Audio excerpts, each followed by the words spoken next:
So this is actually going to be a special video kind of explaining the situation here, and maybe tell you guys a little bit about both the cars that are here today.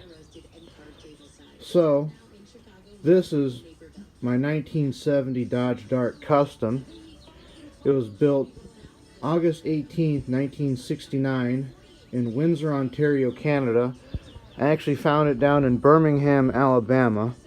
And it was actually going to be a parts car, a sheet metal donor for the other Dodge Dart, which has actually become a workbench.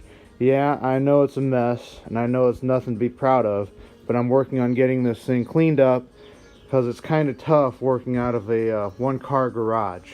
Excuse me. Anyways, this other Dart behind me here was built June 16th, 1970 in Los Angeles, California. I don't know where this green Dart came from, but the other car is gold. The gold car was special ordered by an old man back in 1970. I believe that his grandson and his daughter told me that he was born in 1892, which would have put him about 75, 76 years old when he ordered this gold Dart, brand new, from Fox Valley Dodge in St. Charles, Illinois.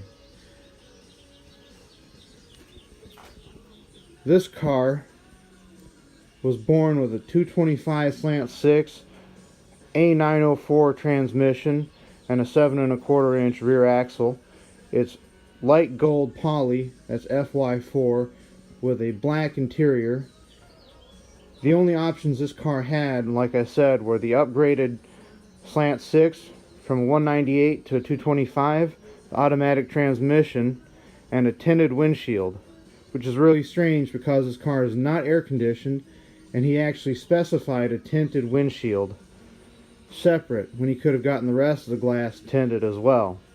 The car is actually going to be a radio delete car, but the story goes is that his daughter back in 1970 convinced him to actually order the AM radio, which was actually the only radio available in the Dart for 1970.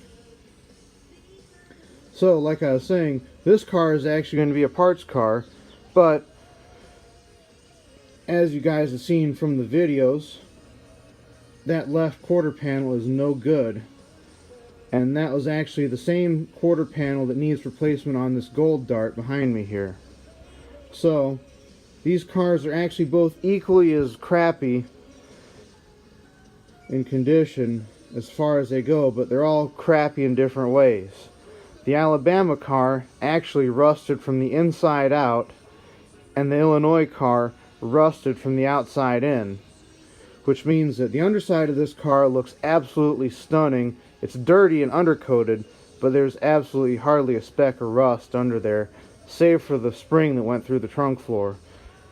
But the inside of the floor pan is a total absolute mess, because you can see from the Instagram post that my foot actually rests on the torsion bar where you'd normally have your foot if you would put it up to the accelerator pedal. There's Swiss cheese in the firewall, which is actually from water being held in by the insulation. And then the Illinois car, funny enough, being built in California, rusted from the outside in, which means the underside is flaky and orange and really crusty, but the inside floor pan is actually really nice, still has all the original gold paint to it, and even has a few inspection marks from the factory, if I remember correctly. And funny enough, the gas tank on the gold car was original, and I actually drove the car for a few years before I tore it apart, with the original gas tank still in there. The original tar mat that went between the trunk floor and the gas tank to reduce vibration and rattles was actually still good. I still have it, and I might even be able to reuse it. But as you can see on the Alabama car, there's those holes in the top of the fuel tank. So it's really strange to see a northern car go to the south and rust out the way it did, and then have a southern car go to the north and see the way that it rusted out. And these cars are actually kind of cool, and that's why I'm saving sedans, because most people don't really care about sedans. Oh, let's cut them up for a swinger, or let's cut them up for a two-door.